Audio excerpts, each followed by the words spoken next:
buat keberatan saya selama ini orang tua saya dikelabui oleh orang-orang yang tidak bertanggung jawab terhadap hal ini. Itu mas saya menemukan bahwa tanah itu tiba-tiba sudah terjual.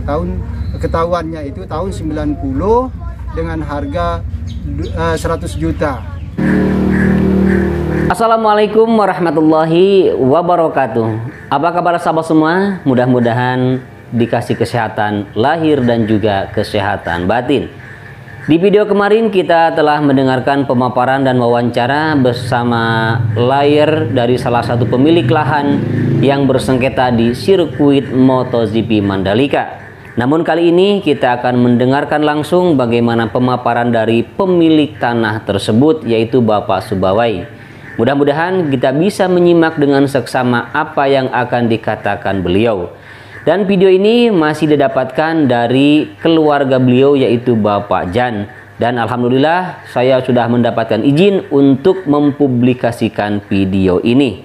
Baik sahabat semua, mudah-mudahan segala bentuk yang berkaitan dengan sirkuit MotoGP Mandalika mudah-mudahan akan cepat diselesaikan, agar pembangunan sirkuit MotoGP Mandalika cepat selesai dengan tidak ada satu orang pun yang merasa dirugikan.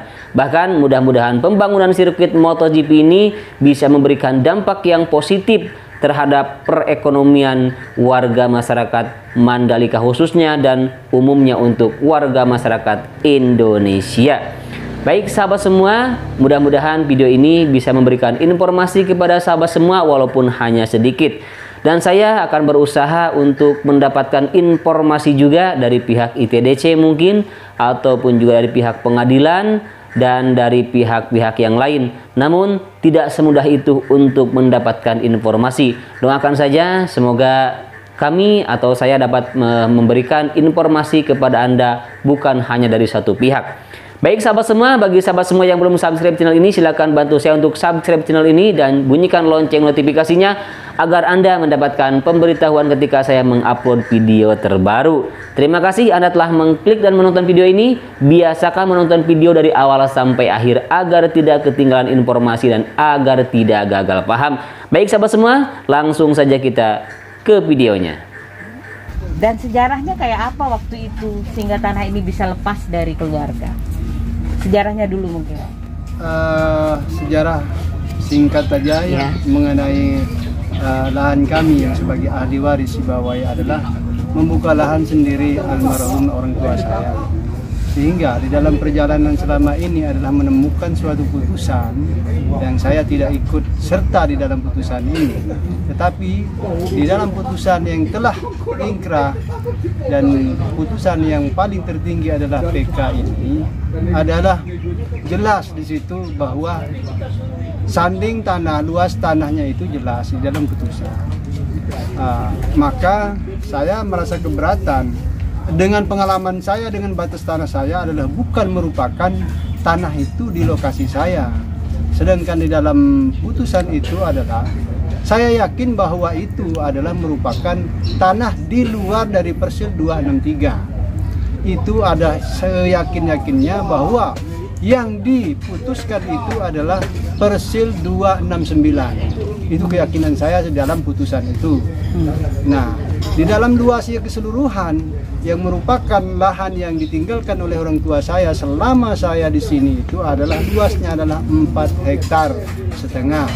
Maka di dalam putusan ini luar dari luas itu maka saya tetap akan pertahankan, dan putusan itu saya akan akui.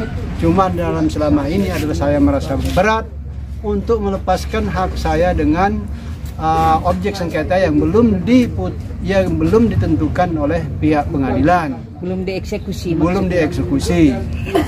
Nah, itu tuntutan saya. Maka selama ini apa yang pernah saya lakukan, pertanyakan terhadap langsung pengaduan saya ke pihak pengadilan negeri, ternyata selama ini tidak ada jawaban. Yang ada adalah keliring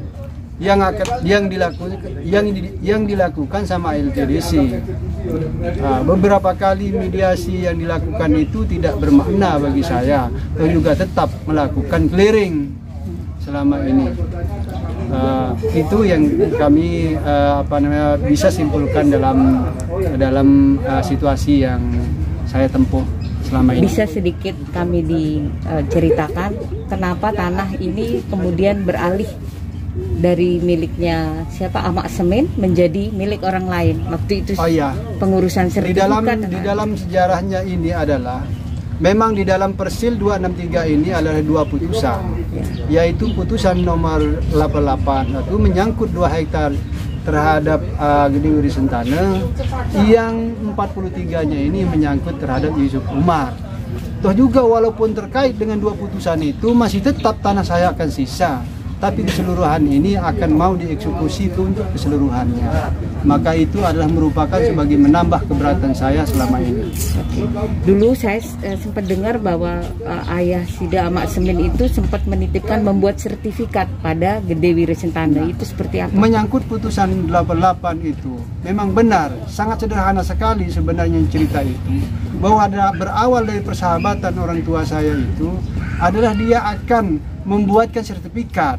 Tetapi di dalam hal itu adalah sebagai pamrih bahwa 1 hektar untuk Sibawai dan 1 hektar untuk Gede Wiri Sakti, maka dengan kurun waktu yang sekian itu maka sertifikat tidak jadi, maka tanah itu tiba-tiba sudah terjual oleh si sahabatnya ini Gede Wiri Sentana.